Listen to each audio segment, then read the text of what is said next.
ভাই বন্ধুগণ, মুরব্বীগণ,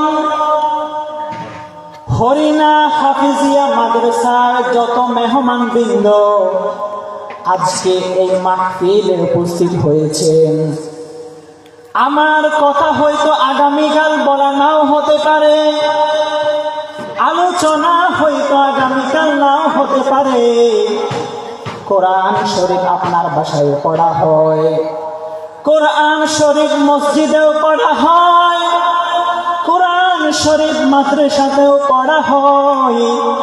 কোরআন শরীফ পৃথিবীর একমাত্র এমন একটি কোরআন, যে কোরআন সবচেয়ে বেশি তেলাওয়াত হয় এমন একটি কোরআন শরীফ। কিন্তু দেখা যায় পুরো পৃথিবীর মধ্যে সবচেয়ে বেশি তেলাওয়াতকারী কোরআন হলেও আমরা কোরআনকে নিজের জীবনের সাথে ধারণ করতে পারি নাই, কোরআনটা নিজের জীবনের সাথে ধারণ করতে পারি নাই। যার কারণে কোরআন এটি যেইভাবে আমাদেরকে সফলতা এনে দেওয়ার কথা, যেইভাবে কোরআন আমাদেরকে আমাদের জীবনকে ধন্য করার কথা, যেইভাবে কোরআন আমাদের সমাজকে সুন্দর করার কথা, যেইভাবে এই কোরআন শরীফ আমাদের বাংলাদেশ সহ পৃথিবীকে সুন্দর করার কথা, যেইভাবে কোরআন শরীফ আমাদের বিচার ব্যবস্থাকে সুন্দর করার কথা, সেই বিচার ব্যবস্থাকে সুন্দর করতে পারছে না। কারণ হলো একমাত্র কারণ কোরআন আমরা পড়তে পারি, পড়াতে পারি, দাওয়াত করতে পারি, কিন্তু আমাদের জীবনের সাথে ধারণ করতে পারি না। কোরআন আমাদের সমাজের মধ্যে বাস্তবায়ন হওয়ার জন্য আমাদের কোনো উদ্বেগ নাই। সেই কারণে কোরআন আমাদের সাথে যেইভাবে দন্য জীবন দেওয়ার কথা, সেই দন্য জীবন দিতে পারে না। একমাত্র কারণ মুসলমানের মধ্যে এখনো পর্যন্ত কোরআন পড়ার মানুষ আছে, কোরআন বাস্তবায়ন করার মতো মানুষ নাই। তাহলে বোঝা গেল কোরআনের এত ফজিলত, কোরআনের এত ধরনের মর্যাদা, কোরআনের এত ধরনের সুন্দর নাম, এই সবগুলা তখনই আমাদের কাজে আসবে যখন দেখা যাবে, যখন বুঝতে পারবো আমাদের কোরআনের মতো শাসন ব্যবস্থা হয়েছে, কোরআন একটা সমাজে লেগেছে, কোরআন একটা মা বাবা পরিবারে লেগেছে, কোরআন একটা প্রত্যেক জায়গায় কোনখানে যখন আমাদের কোরআন ব্যবস্থা শুরু হবে, শাসন ব্যবস্থা শুরু হবে, আর আমাদের মা বোনেরা লাঞ্ছিত হবে না, আমাদের বাবারা বিচারহীনতায় ভুগবে না, তখন আমরা বলতে পারবো এই কোরআন আমাদের জীবনকে ধন্য করতে পেরেছে।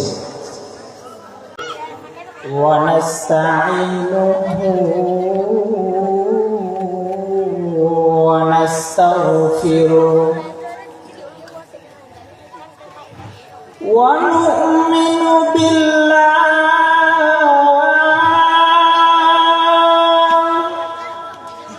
ونتوكل عليه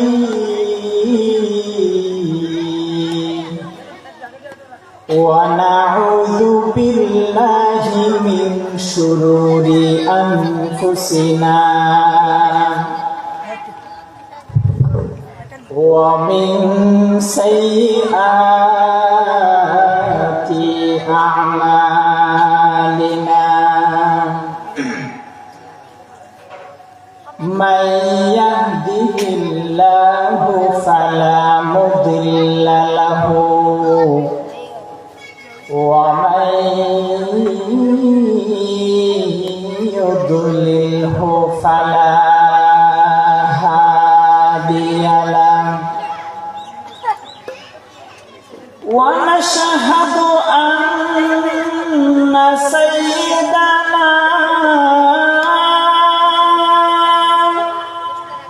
وسندنا وحبيبنا وطبيبنا وطبيب ربنا وطبيب ربنا محمد صلى الله تعالى عليه.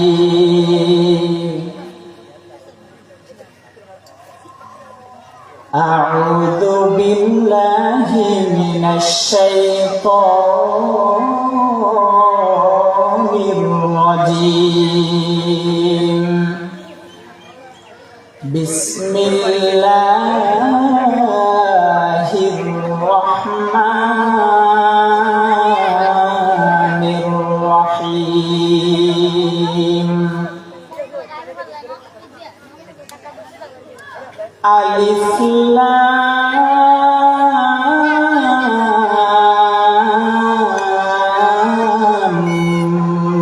ميم. ذلك الكتاب لا ريب فيه. ذلك الكتاب لا ريب فيه هدى للمتقين. وقال رسول الله صلى الله عليه وسلم القرآن حجة لك أو عليك. وقال رسول الله صلى الله عليه وسلم من قرأ حرفا من كتاب الله فله به حسنة والحسنة بعشر أمثالها. لا أقول ألف لام ميم حرف بل ألف حرف ولام حرف وميم حرف أو كما قال النبي عليه الصلاة والسلام. أنت يا ريح السبا يوما إلى أرض الحرم بلغ سلامي روزة فيها النبي المحتشم بلغ العلا بكماله كشف الدجى بجماله وخصاله صلوا عليه وآله. উপস্থিত আজকে ঐতিহ্যবাহী হরিণা হাফিজিয়া মাদ্রাসা ও এতিমখানার দ্বিতীয় অধিবেশনের সম্মানিত সভাপতি, বিশেষ অতিথি, মঞ্চে উপবিষ্ট আমার জানা অজানা আমার শ্রদ্ধেয় উস্তাদ সহ এবং আমার সামনে বসা অত্র মাদ্রাসার ছাত্রবৃন্দ এবং মাইকের আওয়াজ যতটুকু যাচ্ছে পর্দার আড়ালের মা ও বোনেরা, আসসালামু আলাইকুম ওয়া রাহমাতুল্লাহি ওয়া বারাকাতুহু। আসলে আমি এখানে কোনো আলোচনা করার জন্য বসি নাই, আলোচনা করবও না। তবে আমার মনে হয় যেহেতু এখানে এসেছি আমার শ্রদ্ধেয় প্রাণপ্রিয় উস্তাদ পরামর্শদাতা জনাব আব্দুল করিম সাহেব যেহেতু আমাকে আবদার করেছেন, বলেছেন, সেই হিসেবে আপনাদের সামনে বসা, আমি আমার মতো নগণ্য মানুষ আপনাদের সামনে বসার মতো সুযোগ পাওয়ার আসলে কথা নয়, তারপরে বসেছি। আপনাদের কাছে দোয়া চাই যাতে আমার কথাগুলো যাতে আপনাদের সামনে আমি তুলে ধরতে পারি যতটুকু সম্ভব। আমার মূল বিষয় হলো কোরআন কেউ কেন, কোরআনের ফজিলত কি, কোরআন কি আমাদের আসলে দরকার আছে কি নাই, এই জিনিসটা আমাদের মধ্যে জানার জন্য আমি আপনাদের সামনে কথা বলার চেষ্টা করছি। প্রথমে আল্লাহ পাক রব্বুল আলামিন কোরআনের মধ্যে সর্বপ্রথম সূরা ফাতিহার পরে সূরা বাকারার মধ্যে বলেন আলিফ লাম মিম যালিকাল কিতাব লা রাইবা ফীহি হুদাল লিল মুত্তাকিন। আমরা জানি যত ধরনের বই পৃথিবীর মধ্যে আজ পর্যন্ত তৈরি হয়েছে, যত ধরনের বই, কবিতা সহ যত ধরনের বই পৃথিবীর মধ্যে এসেছে, প্রত্যেক কবি, প্রত্যেক লেখক, প্রত্যেক দার্শনিক, প্রত্যেকজন প্রথমে বলে আমার বইয়ে কোনো ধরনের ভুল থাকতে পারে, কিন্তু আল্লাহ পাক রব্বুল আলামিন বলেন যালিকাল কিতাব লা রাইবা ফীহি হুদাল লিল মুত্তাকিন। আমার এটা এমন একটি কিতাব, এমন একটি বই, এমন একটি প্রদর্শন যেটাতে কোনো, প্রথমে বলে কোনো ভুল নাই, সন্দেহ নাই। শুধু সন্দেহ নাই তা না, হুদাল লিল মুত্তাকিন, মুত্তাকিদের জন্য পথ প্রদর্শক। বর্তমান সময়ের মধ্যে আপনারা যদি দেখেন, কোনো যদি টাকাওয়ালা পয়সাওয়ালা কাউকে যদি বলি মসজিদের মধ্যে 10টা কোরআন শরীফ লাগবে, তাহলে বলবো যে 10টা কেন দিব, আমি এত বড় লোক, 10টা দিব এরকম কথা আছে? 10টার জায়গায় 20টা দিব, সমস্যা না। যদি কাউকে বলি হিফজখানায় 20টা কোরআন শরীফ লাগবে, 20টা কোরআন শরীফ যদি লাগে, তখন সে বলে 20টা কেন দিব, আমি 50টা দিব। কিন্তু আমি যদি কোনো টাকাওয়ালা, কোনো পয়সাওয়ালা, কোনো রাজনৈতিক ব্যক্তিকে যখন বলি ভাই কোরআন শরীফ লাগবে না, কোরআনের আইন চাই, সবাই বলে কি বলে, এগুলা কি হবে, এগুলা উনি মানে আছে, এগুলো আপনি কি বলেন? কোরআন শরীফ লাগলে কোরআন শরীফ নেন, হাদিস শরীফ লাগলে হাদিস শরীফ নেন, যেটা লাগে সেটা নেন, কিন্তু কোরআনের আইন বলেন যে, হাদিসের আইন বলেন, এগুলা কি কথা? তাহলে বোঝা যায় আমাদের সমাজে কোরআন শরীফ আমিও পড়ি, আমার মাও পড়ে, আমার বাবাও পড়ে, আমার ছেলেও পড়ে, আমার সবাই পড়ে, পড়তে পারি, কিন্তু কেউ জীবনের সাথে, আমাদের কোরআনের সাথে সম্পর্ক ওইভাবে জীবনের সাথে মিশাই ফেলতে পারি নাই। সেজন্য এই কোরআন আমাদেরকে যেভাবে সফলতা এনে দেওয়ার কথা, সেই সফলতা আমাদেরকে এনে দিচ্ছে না।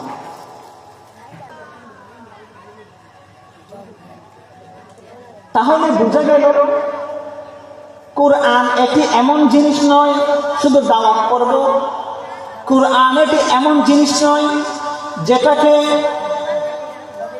আবার না পড়েও বসে থাকব, কোরআন এটা এমন একবার জিনিস নয় একেবারে আছে শুধু যোগদান বাণী সুন্দর করি এক জায়গার মধ্যে বয়ার একটু, তাও নয়। আর ওনারা জানি আমাদের কোনো জিনিস যখন খুঁজতে হয় এক জায়গা থেকে এক জায়গায়, যখন আমাদের কোনো কিছু খোঁজা লাগে, যাওয়া লাগে, তখন জিপিএস লাগে, জিপিএস ট্র্যাকার লাগে। জিপিএস এর মাধ্যমে, লোকেশনের মাধ্যমে আমরা ওই ব্যক্তি অথবা ওই বস্তু পর্যন্ত পৌঁছাতে পারি। এই কোরআন হলো এমন একটি গ্রন্থ, এমন একটি কোরআন যেটা আল্লাহ পাক রব্বুল আলামিন পর্যন্ত পৌঁছানোর মতো একটা জিপিএস।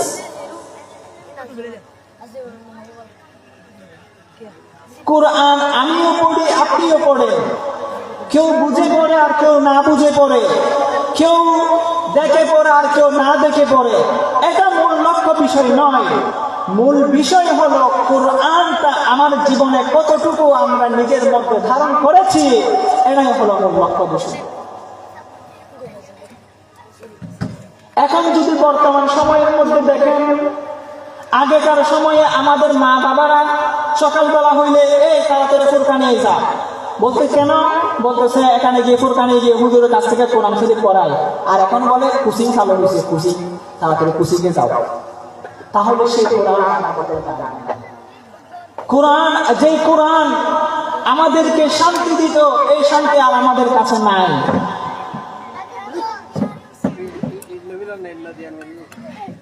আল্লাহর নবী ওয়াল হাসানাতু বিআশরি আমসালিহা লা আকুলু আলিফ লাম মিম হারফুন বাল আলিফুন হারফুন বাল আলিফুন হারফুন বাল আলিফুন হারফুন বাল লামুন হারফুন ওয়া লামুন হারফুন ওয়া মিমুন হারফ আও কামা ক্বালা নবী আলাইহিস সালাতু ওয়াস সালাম।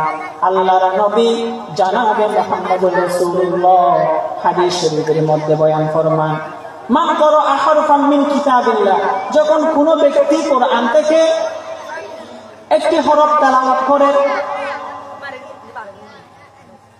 মিন কিতাবিল্লাহ আল্লাহর কোরআন থেকে, ফালাহু বিহি হাসানা ওয়াল হাসানাতু বিআশরি, যখন একটি কোরআনের আয়াত তেলাওয়াত করে কোরআন থেকে, তখন আল্লাহ পাক রব্বুল আলামিন তার বদলায় নেকি প্রদান করে। আল্লাহর নবী আবার এটা তো বলে থেমে যায় নাই, ফালাহু বিহি হাসানা ওয়াল হাসানাতু বিআশরি আমসালিহা, বলতেছে না, বরং একটি অক্ষর পড়লে, একটি বাক্য পড়লে 10টি নেকি বাড়াই দেওয়া হয়। আবার এরপরে বললেন ওয়াল হাসানাতু বিআশরি আমসালিহা লা আকুল, বলতে তোমরা বলিও না আলিফ লাম মিম হরফ, বলতেছে তোমরা বলিও না আলিফ লাম মিম এটা একটা হরফ, এরকম বলিও না। বলতেছে কি বলবো, বলতেছে আলিফ লাম মিম এটা হরফ না, বরং তোমরা বলো আলিফুন হরফুন লামুন হরফুন মিমুন হরফ। আসলে আল্লাহ পাক রব্বুল আলামিন এই আলিফ লাম মিম এগুলাকে হরফ না বলার পেছনে অনেকগুলা কারণ আছে। তন্মধ্যে আমি একটি কারণ আমি একটা জায়গায় পেয়েছি, একটি তাফসীরের মধ্যে লেখা আছে যে বলতেছে আল্লাহ পাক রব্বুল আলামিন কোরআনের অর্ডার ফজিলত বুঝাতে গিয়ে কেন আলিফ লাম মিম হরফ বললেন। আলিফ লাম মিম এগুলা যে হরফ না, এমন একটি হরফ, এমন একটা মেসাজ উদাহরণ দিচ্ছে যেগুলো কোনো অর্থই নাই। আলিফ লাম মিম এগুলাকে বলে হরফে মুকাত্তাআ অথবা হরফে হিজা, যেগুলার অর্থ স্বয়ং আল্লাহ ছাড়া আর কেউ জানেন না।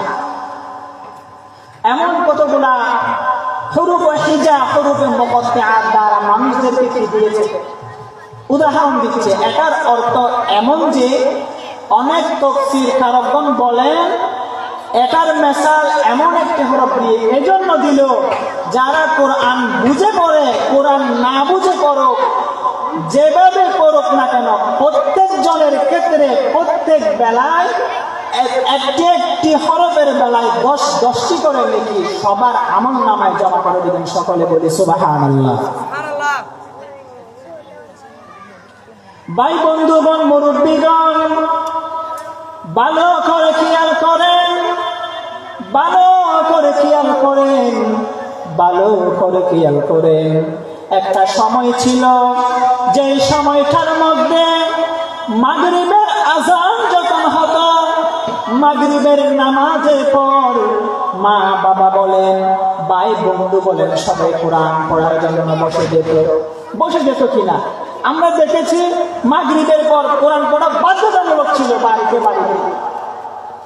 আমরা এমন একটি সময় দেখেছি যেই সময়ের মধ্যে মা এবং ছেলে মেয়ে সবাই